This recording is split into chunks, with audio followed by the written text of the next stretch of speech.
Nikki Lowe, and welcome to the Wisdom for Working Mums podcast show, where I share insights and interviews that support women to combine their family, work and life in a more successful and sustainable way.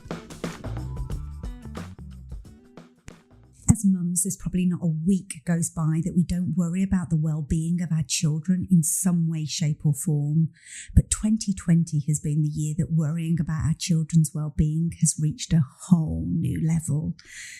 Things like, how are they coping in lockdown? Are they getting too much screen time?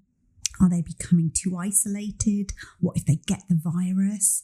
How will they cope with the transition back to school? Are the social distancing rules worrying them? And the list goes on. And I don't know about you, but at times I felt like I've needed more support and resources to navigate some of these worries. That's why I'm so excited to introduce you to today's guest, Dr. Sarah Taylor. When I was introduced to Sarah through a friend, I was quite literally blown away by her. Sarah's expertise, knowledge and approach to child psychology is phenomenal. And I knew that I had to get her on this podcast to share her unique insights and methodology with you. Sarah is a clinical psychologist specialising in supporting children, but she actually started out a career as a teacher and a deputy head in a primary and special needs education establishments. And Sarah spent several years extensively researching the combined roles that science, psychology, and physical reflexes have on mental health. And this was born out of a desire to identify the causes behind a well-publicised fact that an increasing number of children today are experiencing anxiety, depression, and difficulty attending and cooperating and controlling behaviour at school and in the home. And Sarah recognised that there's a real need for a solution that's more sensitively attuned to a child's psychological needs. And interestingly, Sarah concluded that a large proportion of children will not noticeably benefit from talking therapies, which was a whole new kind of revelation for me. And this is really due to the stresses and pressure of modern life. Most children do not have fundamental behavioural problems. Rather, these are often symptoms of the reality that children need to emotionally regulate but don't know how to. And that's what Sarah's going to be sharing with us today, because she's created a unique approach and an assessment programme to really meet this challenge, and it's called the Calm Brain Approach. And it provides an easily accessible psychological intervention that can be used by and benefit everybody that uses it. And I know that you're going to love what Sarah has to share. So let's dive in. So welcome, Sarah. Thank you so much for joining me on the podcast. I've been really looking forward to this conversation because I know you've got such kind of richness of experience and expertise that my listeners will just want to hear. Oh, thank you. That's very sweet. I'm very pleased to be here. So I wanted to start our conversation really with your journey, because I'm always fascinated about how people come to do the work that they do. So could you share a little bit about how you came to do this work? As a clinical psychologist, yeah. So, it's been quite a long journey, really. I started off after my degree. I went and worked in a residential children's home with children with really complex behavioural and learning needs, and just was completely and utterly out of my depth. And trained to become a teacher there. And so we had these adorable kids, but I just wasn't able to do anything with them, really. I couldn't manage their behaviour. So I started becoming interested in psychology, and that was my journey, really. And so I was working with children with severe autism, with really challenging behaviour, on a daily basis, smearing, violence, aggression. And started to understand how best to approach that, and taking a very focused psychological perspective, and just loved it.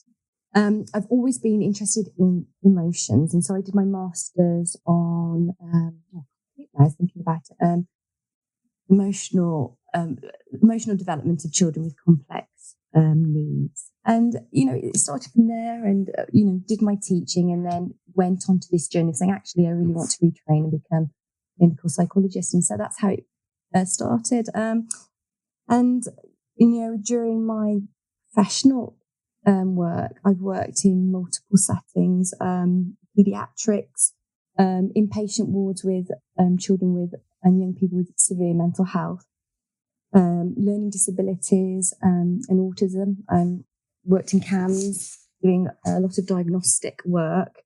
And now more recently, I'm working with children who are in the looked after system. So children who have had complex and chronic developmental neglect and trauma. And for me, that is really interesting because it's led me into kind of specialising in the work that I'm doing now. And that's been very informative because by understanding how the brain works and how that's developed very early on in infancy and childhood, we can understand children's behaviours and manifestations of their distress much better. So that's kind of where I'm at really at the moment. I think I've answered your question. Yeah, is that? Yeah, and I just think that the combination of your kind of teaching and academic background and your deep psychological training and then experience is what makes you and what you're going to share today so much more powerful, because I think you understand not only from a psychological perspective, but how that then shows up in the classroom and in terms of our children's learning and development. Yeah. And I think particularly for my listeners today, I think as we dig into this, that's what they'll see come across. And as I said in the introduction, when I first spoke to you, Sarah, I was genuinely blown away by your insights and your depth of knowledge. And I've been lucky enough to kind of have a lot of psychologists in my network, but I've never heard anybody approach emotional well-being in the way that you have. So yeah, can't wait to dive into this. And I'm curious about, obviously you've got this extensive experience of supporting children and their families with their emotional and psychological well-being. But I'm curious to what you've noticed in your practice this year in 2020 with kind of COVID and the pandemic. Are there any themes or patterns that you're noticing? Well, thank you for your lovely comments. I feel like I've got a big head. Thank you. That's lovely. Interestingly, the last couple of years, I've been routinely, clinical psychologists wouldn't go into schools, but I've been requested more and more to be going in and working with children who are bounced back by CAMS.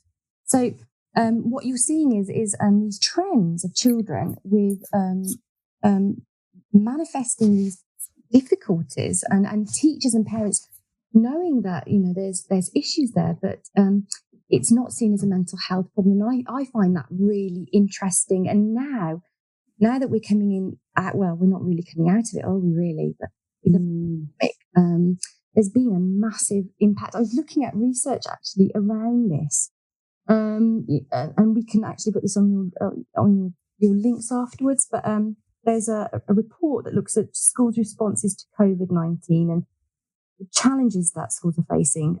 The gap between disadvantaged pupils and their peers is up by 46%. Now, I think that's astonishing. Wow. And when they're saying a gap, what's the gap? What is that gap in? So this is between children who are disadvantaged. So these are children who come from impoverished backgrounds and their peers.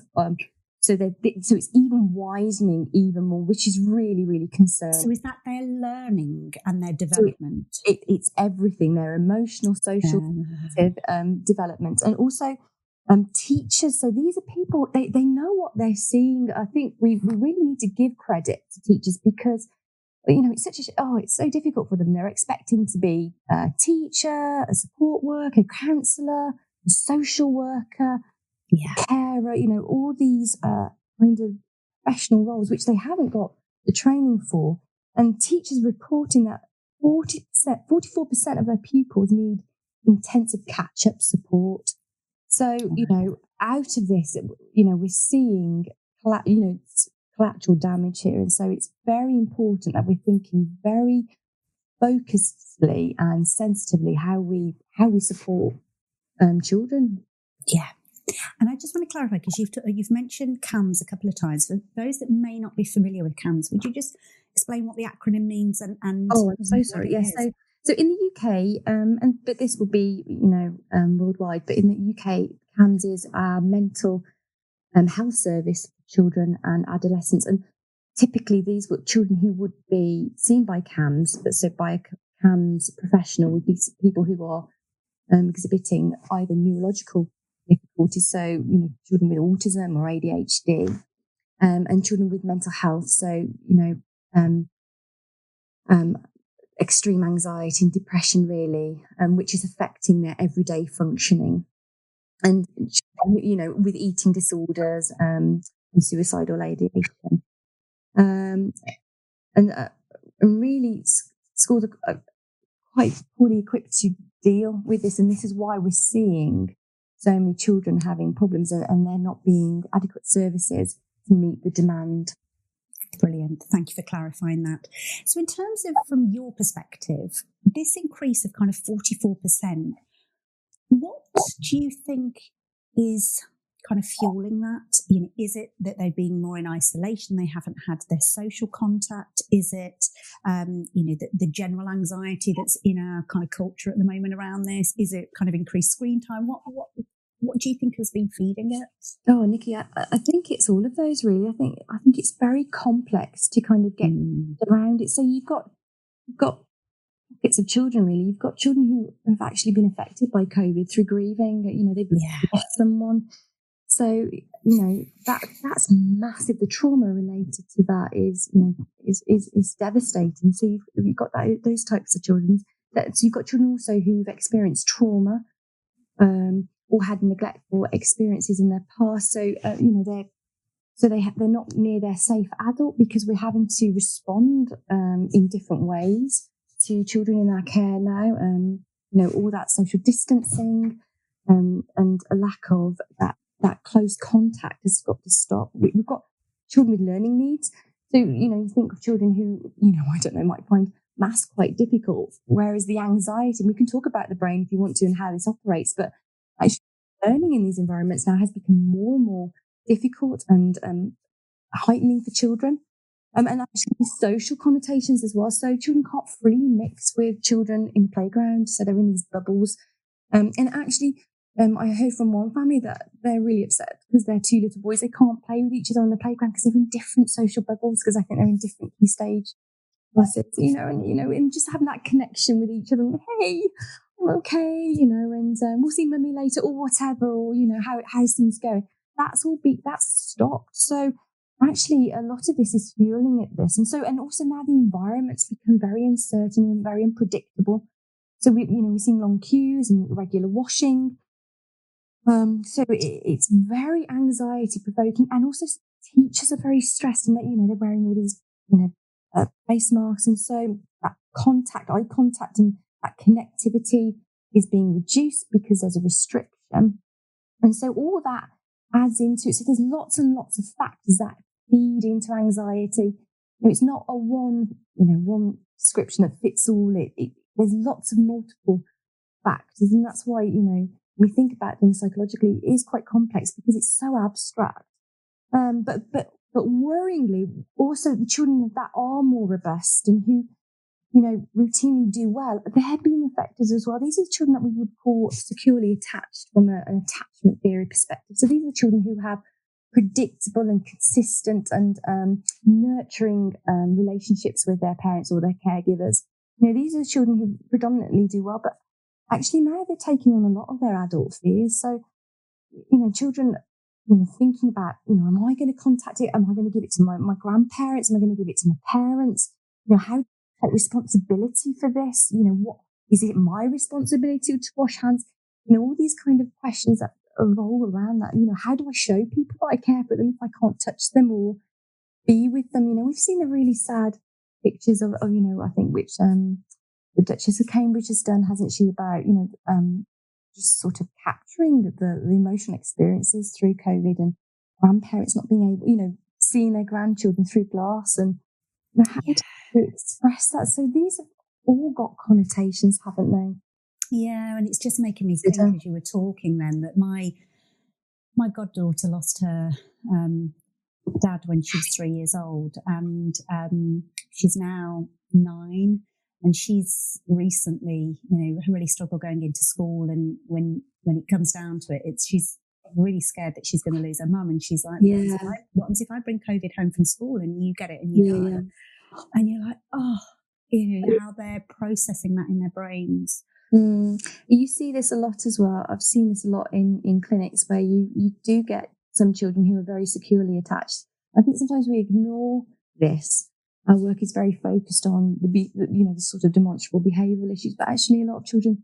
So, and that's why the work that I do with Calm Brain is focused on all children, because there are some children who just swallow their anxiety and it becomes internalised. So you see that there's certainly in my clinical practice, and I was talking to a colleague the other day about it, and she was saying it about it as well, that we're seeing an increase in children and parents reporting medical problems, so like tummy aches and toileting issues. I'm really interested in toileting, actually. I think it tells us a lot about sort of children's internal emotional state.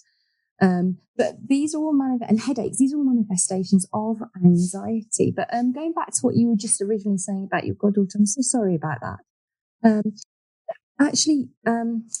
And this is a tricky point to talk about, but it's interesting. I think it can be quite illustrative that you can have children who ruminate, and I think also during this, and teachers and TAs who are supporting children, or carers are supporting children, need to be very mindful of this, that children, it's their worldview, isn't it? And how they take on and absorb our anxiety. So if we keep talking to children and not be very aware of how to effectively, what I would call regulate, calm children down, we can unintentionally make things worse by ruminating. I remember that I worked with one little boy who was absolutely paranoid and really it was affecting his everyday functionality, that his parents were going to die in a car crash. And so we have to think very carefully about this, what they're being exposed to on screens and what they're hearing and the dialogues, because this is very alarming. We live in a very alarming, heightened world that we know that media uses headlines to sell news. How is that absorbed by children? And I think through COVID, we've seen that. Actually, the death rates, the death toll, it's very alarming to children to be in that kind of space, really. So that's why, Sarah, when we first spoke, I was literally blown away by your perspective on this, because and what you believe is the root cause and the best way to support children that might be experiencing some of the issues that we're talking about in terms of their emotional well-being. Could you share with my listeners kind of the background on your perspective and how you came to that approach, please? So in my job, I have the wonderful benefit of just watching children. So it might seem that we're not doing anything, but actually when you watch children, observe children, you can see a lot, taking in their body language and their facial expressions. And so it's my belief that the majority of children don't have mental health problems. But what I do believe is that we're seeing children with anxiety and stress. And that's due to multiple reasons, due to, sort of social media, due to screen time, due to increase, just heightening in society, really. We as mums just live such a fast-paced life. And that has an impact. We don't live in sort of idyllic Enid Blyton world. So children are constantly in this heightened state, and that has an impact on the brain. So that's their world, that's their experience. And I've just alluded to that previously. So if you think about it from a child's perspective, if they're stressed and anxious, their behaviour and their body will react in a certain way. Or if they're heightened or they're excited, there's this body-mind connection. And sometimes what we're seeing is a disconnect, and it's understanding this disconnect. And so sometimes it's very difficult for adults to interpret that in the right way. So I've often seen children rocking or, fidgeting in classrooms or wherever. And that could be seen as a behavioural issue or a disruptive issue, or, them being difficult or, whatever. But actually, if we understand the root of it, could it be a different way of looking at it? And actually, this child is trying to regulate or calm themselves down. So if we keep going down talking therapies route and not be skilled in identifying what the child needs, we kind of starting to create more anxiety. I had one little girl who's adopted and who her first months of life was, quite traumatic. But then she was adopted and she's got the most lovely mum. And I see this regularly with foster carers and adopted parents. They're very well trained. They have a lot of really good support. And so if we keep saying to them that it's an attachment perspective, you haven't got this right attachment, you haven't got this right relationship, how does that feed into the relationship of that parent and child? And also from the child's perspective, if we keep talking about how are you feeling, how's things going for you, what's your relationship with their mom, and that's their experience, and they don't know what that's grounded in, where do they go with that? Aren't we just creating more and more, suggestive thinking? And so if we understand, okay, if we need to try and help this child to communicate or to attend to a lesson or to attend to me, first thing we need to do is to calm them down. So what we're talking about and my work with Calm Brain, it gets the child, it prepares the child to be in a better state to be able to attend and focus. Because how the brain operates and functions is that when a child is stressed or anxious, the brain literally shuts down. We want a child's higher brain, their cognitive, their cortex to be open. And when that's open, the child is able to reflect, it's be able to be spontaneous, creative, it's alert, it's ready to learn. But when a child is stressed or anxious from whatever reason or heightened, the brain starts to shut down, because the whole purpose of the brain is to keep us in survival mode, is to keep us safe. So whatever's happening, the brain will accommodate that. So, a tiger's not in a room, we don't live in those days, but the child might be having the same neurological response when an adult's saying, what's this maths question, or what are you doing, or how are you feeling? Brain will just shut down. Does that make sense? So it makes absolute sense. It's not helpful. We need to get that brain wide open in that lovely, rich cognitive state, be able to absorb their environment. And so that's why I feel very passionate about enabling children to be in that more regulated state. And that's what I found so fascinating and really exciting, actually, about your work, Sarah, is that clearly talking therapies have their place and they're fundamental for people's mental health. But what I'm hearing you say is just really that granularity about, let's just be really conscious about where we're using and what impact it is having. And your experiences from watching children and noticing how best to support them, that talking therapy is not always on their own leading to the impact that we want. And I think this is what led you to kind of do more research, didn't it? And really explore around, as you say, how do we get our children's brains regulated so that they can have their kind of emotional and behavioural well-being?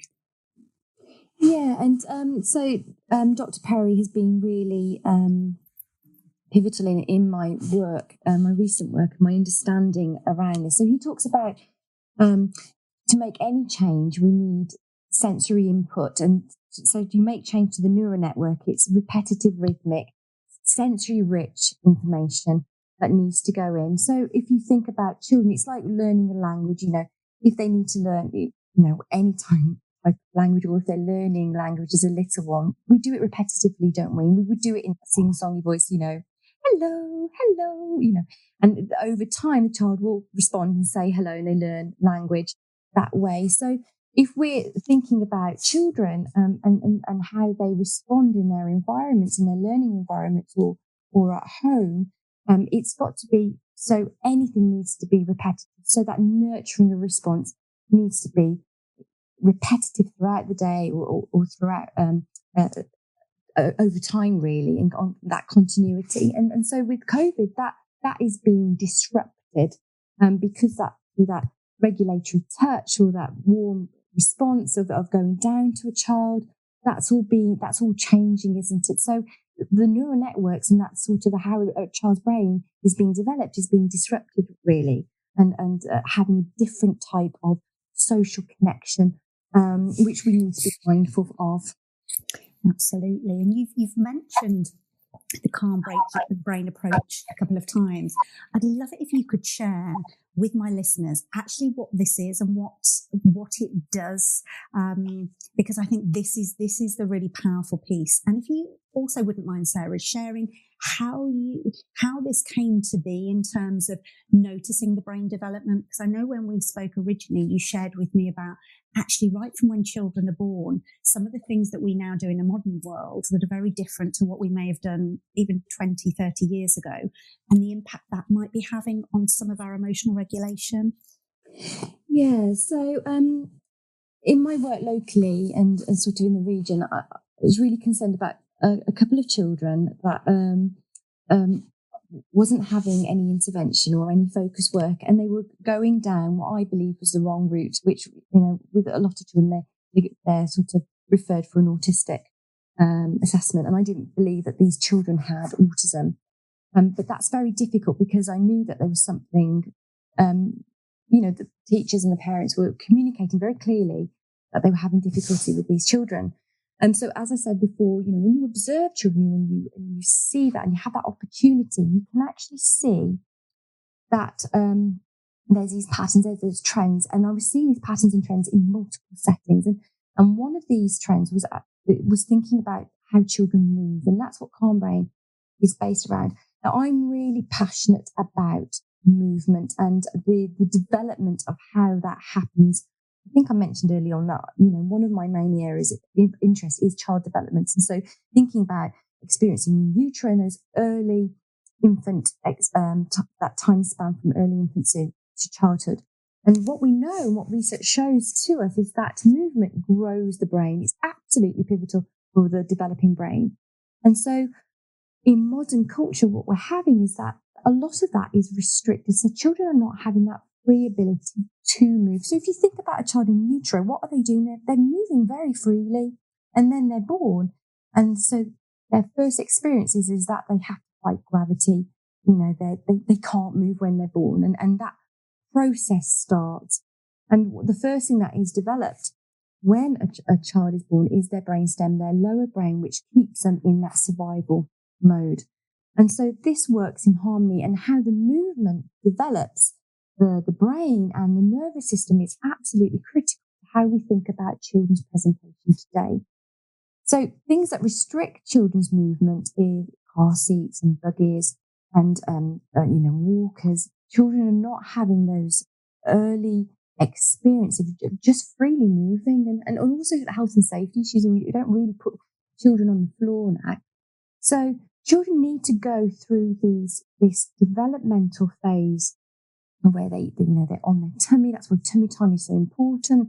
Stretching of the neck, rolling over and crawling. And what I was seeing in the children that I was working with, that actually there were issues with movement. And so in one of the questions in one of the autism assessments is did your child freely move and crawl? And that fascinated me because a lot of children with difficulties didn't have that experience of crawling. And now what crawling does is help the brain, that cross-lateral movement helps the brain to switch between the right and left hemispheres. And these experiences are absolutely critical to how the brain becomes wired. And so thinking about that and thinking about how we've restricted movement, we've restricted children's experiences due to just modern society and maybe through neglectful experiences or through trauma or through issues that have come upon a family, these all have an impact. And so I was trying to think, well, is this better explained to what we're seeing today? So I've talked a lot in our time together about a worldview. So if you think about that, a child wouldn't necessarily understand those early experiences because it becomes part of their their neurological process and how their nervous system becomes developed. So thinking about a child in a classroom, if a child hasn't had those regulatory experiences built in, what happens is that the nervous system becomes unbalanced.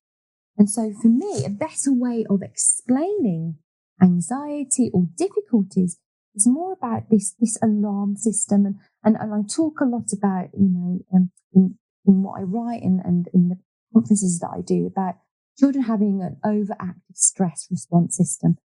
If the central nervous system isn't properly balanced through these optimal experiences in early infancy, and that then children in modern day life are being overactivated through screen time and games and, just how we live our life in this fast pace, you're going to have children in this heightened state. And then just linking back to what we said previously, children in a heightened state, what's not open? Their cortex is not open because they're heightened, they're stressed, their brain will respond to that and keep in the lower areas of the brain.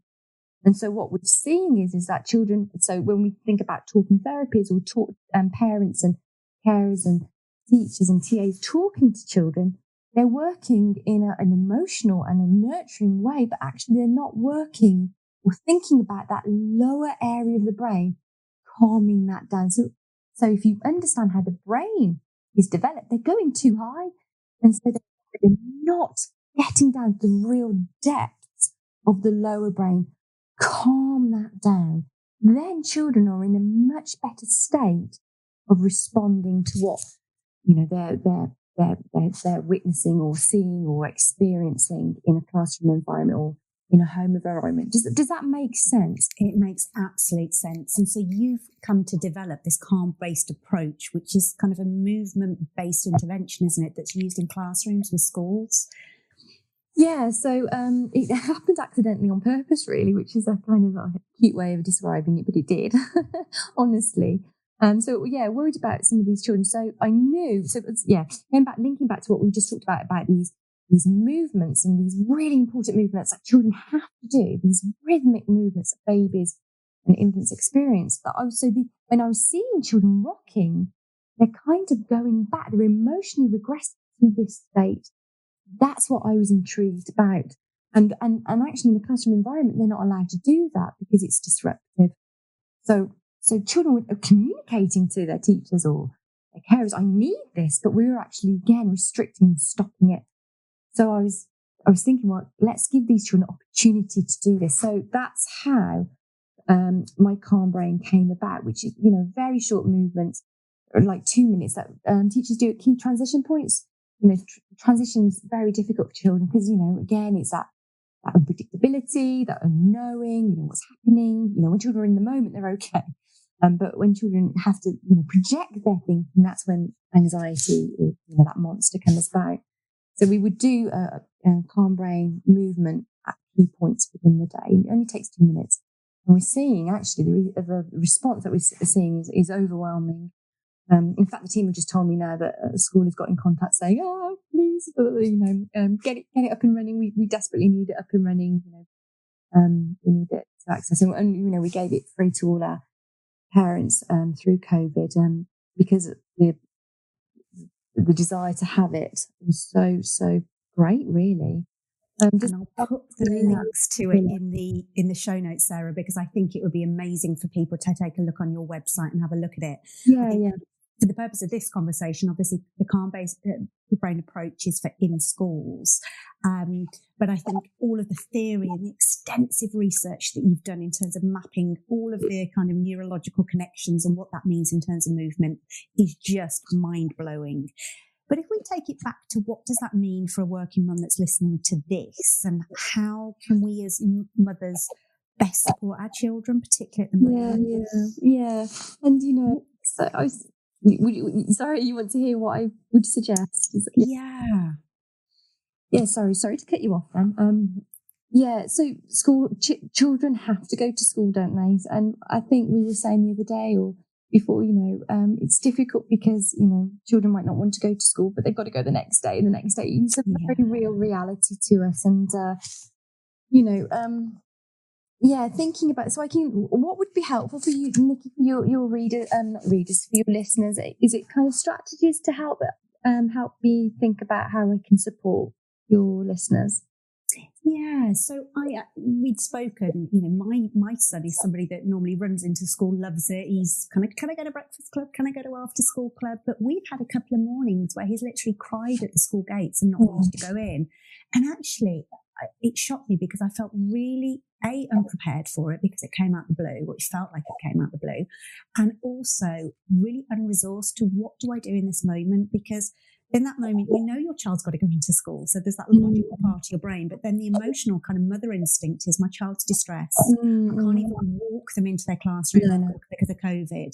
And I'm wondering if parents are experiencing either that at the school gates or at the end of the school day, their child presenting with issues that they think, there's anxiety here, or, we're noticing some behavioural changes.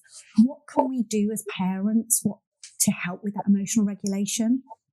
Well, I think, so I'm going to answer this in two parts if I can. I think to support them at home, I think it's really important that home is seen as a safe place. And we've talked at the beginning about the importance of, that predictability and consistency and that nurturing approach, which helps children to feel more securely attached. So, get children outside, enjoying natural environments. There's loads of research that supports how the natural environment being outside is really regulating and really calming and supports emotional mental health for children. So I'd be really advocating that. And National Trust does wonderful things, which really enriches all of our lives. So that's one thing that I'd really be strongly suggesting. So coming away from screen time, screen time, they might look calm, they might look relaxed, but remember what we've just been talking about, this heightening, games and whatever, I'm really not into this kind of stuff, I'm really against it, but, the games, their means is to get children to be addicted to it. So they do that through that stress response, what I've just talked about, it's really interesting. Actually, someone showed me at work the other day something on YouTube, which I found fascinating about watching people be scared in the moment, but which is what your stress response system does. And this is what thinking about children. So, they were like adults with like a snake on them, and they were filming their response. And so the adult knew they were safe because they're filming and everyone's around them laughing, but they're absolutely terrified that they've got this snake on them. And, and so we laugh at that because we know we're safe, but it's frightening. And Scary Movies does the same kind of thing, doesn't it? You know you're safe because you're in the comfort of your home. Sitting next to your partner with, nibbling something, but you're terrified what you're seeing on screen. So if you think about, that's what games do, and that's why they're addictive, because actually we like that response. We like being stressed, that sympathetic nervous system, that feeling of, I'm scared. But what happens is the parasympathetic nervous system, that calming down comes in, and that's what's nice. And that's why we like, people do adrenaline seeking things, I don't know, like bungee jumping, whatever. I'm really not into that, but that's what people do. So it's thinking about that. We want parents to be activating children's parasympathetic nervous system, their calming system. So things like being outside, lots of cuddles, lots of nurture, talking to your teenagers, being with them, just listening to them, being empathetic and seeing it from their perspective, just seeing it from their worldview, seeing it from their developmental perspective. Young people, they haven't got, I know they have lots of access on social media, but their world is still very limited because, they've only had, 15, 16 years on the planet. That's how much they have. So it's about being really tuned and empathetic. And, I see you, I hear you, I get you. And I think that's really, really important.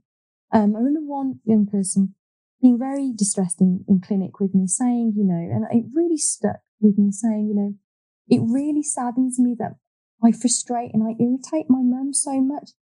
I don't know why. And that was just so helpful to me because, often children don't, or young people don't, because a lot of it, we're fighting our own issues. And I think if parents can hold on to that, don't bring your baggage into your relationship with your child. Be very mindful of that. Be very mindful of your parenting and what you're bringing. Hold on to your anxiety because it breeds, it catches, and, it just is a spiral of negativity. And so spending time with your child, less screen time. Think about, what I said before, that enabling, go back to just a natural way of being, the simplicity of life, really. I think. Sorry, Sarah. I interrupted you there, Karen. Yeah, no, I'm on a roll. Let me keep going. I think also giving young people lots of opportunities and children to experience, and that's part of Calm Brain as well, positive emotions. So, we talk a lot about joy, amusement, interest, these serenities, giving them that, because we know the research shows that positive emotions develop positive experiences, and that's what we want our children, our young people to have, through this pandemic. There's opportunity to have it as a positive experience because we're all together. There's that lovely feeling of solidarity and connective. And I think, Boris Johnson's really trying to do that, isn't he? A lot of his speeches about, we can do this, we can fight it. And the Queen's speech, I remember she talked about, we will get through this together. That solidarity and that being together and coming together. And that's all about, when you start looking at that psychologically, that's, attachment theory in its truest forms. And it's interesting, Sarah, as I'm hearing you talk, it's really making me think about when my son got upset at the school gate, how it triggered my stress response. Yes, because absolutely. I was like, oh my God, firstly, it came as a shock. So then I was like, I don't know what to do here. I was stressed because I was concerned that he was upset. Then I was stressed going, oh my gosh, I'm on such a time scale here. I need to get him into school to get to where I'm going. And literally, that's where I felt really unresourceful, because I struggled in that moment to emotionally regulate myself to then be able to help him with his emotional regulation. And I just wanted to share that, because I think what you've said there about actually knowing that how we're feeling is a big part of this. And I know that sometimes I can project my own kind of irritation at the day, and that can feed into the situation. And I just want anybody that's listening to go, you know what, if you're a mum that's being irritable at the moment, don't beat yourself up. We're all victims of that, because as we said through this podcast, we're victims of modern life, aren't we? It's fast paced, isn't it? I can't believe it's October. Already, we're victims of that rat race. But I think, if your listeners can take away, what I talked about with the brain, get it back to that neocortex, get your front brain open by calming yourself down. Use your rational thinking of, hey, I'm not making the situation better. It's not going to go away. I'm just going to make it worse. I'm calmed. If I'm calm, my child, I'm more likely to be able to calm my child or my young person. Yes. Really, really important, isn't it, really? And one of the things that, because I found this year that my stress response has just been triggered so much more, and I can really easily, particularly at bed and bath time when I'm getting tired, I'm more emotionally reactive myself. And I have to, there's a brilliant book by Izzy Judd called Mindfulness for I think it's for mums. And she's got this thing where, and I try and practice it as much as I can when I feel like this. And she just gets you to squeeze your index finger and your thumb together, then your middle finger and your thumb, and then your kind of wedding finger and your thumb, and then your little finger and thumb, and say each time, calmness starts with me. And I really try and remember that, because I know that I can fuel a situation by my own emotional reactivity. And I think talking to my community, a lot of mums are feeling in that place where they felt burnt out trying to be a working mum through a pandemic and not able to actually regulate themselves to regulate their children. But I'm hearing that is like the critical, almost first step in this. Yeah, I think actually you saying that, one of the movements is it does that actually. It's really beautiful, because we have different phases on Calm Brain. So that's one of the phase ones, which works with a really deep lower brain of that. We call it state regulation. It's literally not, talking to your mums now, it's literally calming yourself internally. And if you think about it, you think about a balance scale, and you're trying to calm that nervous system down. And, something that I talk to parents about all the time is, especially bedtime is really activating, because, you're really tired yourself, aren't you? You just want to have some time out. Or if you're a working mum, often, when the kids are in bed, you're working yourself. So it's very, very difficult. But actually, if you think about it, the quicker you try and get them into bed, your anxiety, it just makes it longer. It's so counterproductive, isn't it? Yeah. You're desperate to get them to sleep or whatever. But actually thinking, right, I'm going to give you 20 minutes of story time or connectivity time. And we're going to have this really rich moment-to-moment connection so that I can get you in that state to transition into bed. And what they just want you. And I think for me, that's one of the most important things I talk to my parents about, and you know, the carers that I work with, and, you know, parents who are trying to, you know, heal and repair their relationships with their children is, you know, the most traumatized child that I work with across the board, the most neglected and traumatized child, or the most, you know, wonderful child who, you know, in terms of having the most wonderful relationship with their parent, we all want our parents. And I think that's really important for us to hear. You know, they don't particularly really maybe want their siblings, but they do want their parents. You know, we want that connectivity. And the most traumatized children that I work with, and, you know, knowing them as when they grow up into adults, you know, often the things that they just really struggle to overcome and get their head around is the attachment that they had with their parents, and it's just so devastating. So I think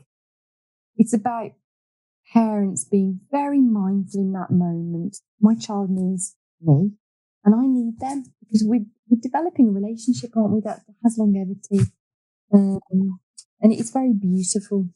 And I feel very passionate about that, about empowering families to work together. And I think that's a really beautiful place to end, Sarah, because I think you've really summed up not only the challenges, but also at the heart of it, what the solution is. So where can people find out more about you and your work? And I can put the links into our show notes, so don't worry about having to spell stuff out. Oh, bless you. Oh, that's very sweet. I suppose that the best place to find me would be on so there's all my clinical work, but, you know, that's obviously a very protective space for me. But Calm Brain is, you know, my work that's very much in the public forum. So it would be on the Calm Brain Approach website, and the work that's attached to that. So I can give you, you've got that email. Yes, so I'll add in your email and your website link for that. And I would absolutely encourage people to go and check it out and watch some of the videos, because they're not only fascinating to watch the movement patterns, but to have it explained how you've developed those, what seem, it's almost like a dance movement, but to understand the careful kind of neurological and psychological research that sits behind it, I think is incredibly powerful. The intricacies of the movement, and how that we're specifically trying to address specific areas of neurological need. I feel very passionate about that. And then we've got, you know, this Facebook and stuff like that as well, isn't there? Yeah, so I'll add all those links in. But Sarah, just to say thank you, because I know how incredibly busy you are doing what I believe is some of the most important work in this world, you know, helping to kind of support our next generation to flourish, really. So thank you for taking the time, sharing your wisdom and the Calm Brain approach with us. Thank you. It's been really good. If you've enjoyed this episode of Wisdom for Working Mums, please share it on social media and with your friends and family. I'd love to connect with you too. So if you head over to wisdomforworkingmums.co.uk, you'll find a link on how to do this. And if you love the show and really want to support it, please go to iTunes, write a review and subscribe. You'll be helping another working mum find this resource too. Thanks so much for listening.